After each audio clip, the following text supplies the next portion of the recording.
Terkena rugi besar dalam saham, jangan panik, jangan revenge trade. Kegagalan bukan pengakhiran, tetapi peluang untuk belajar dan bangkit semula. Kalau anda dah rugi RM100,000 dan ada hutang RM50,000, apa nak buat? Stop trading sekarang. Jangan trade dengan emosi.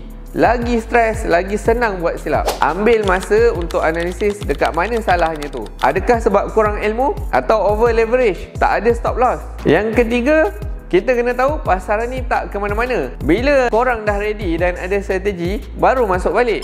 Kita kena audit kewangan kita sekarang. List semua hutang dan kadar faedah. Kita kena kira income dan belanja bulanan, apa yang boleh potong. Kita juga kena buat bajet ketat. Fokus hanya kepada keperluan, bukannya kehendak.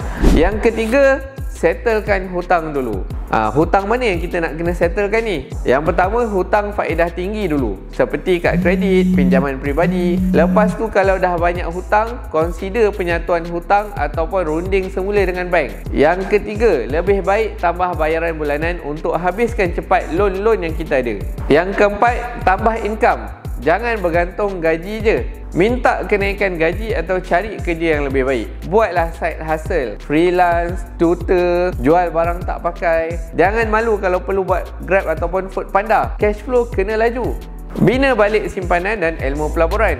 Anda kena tahu simpan dana kecemasan adalah untuk 3 ke 6 bulan perbelanjaan. Kemudian jangan gelojoh nak untung cepat. Pilih pelaburan yang lebih stabil. Contohnya ETF dan dana indeks. Ini adalah untuk growth jangka panjang. Kalau saham dividen, anda boleh dapatkan income pasif. Untuk bond dan fixed deposit, stabil dan selamat. Labur dalam ilmu sebelum labur duit. Jangan buat kesilapan yang sama berulang kali. Jangan melabur dengan duit pinjaman.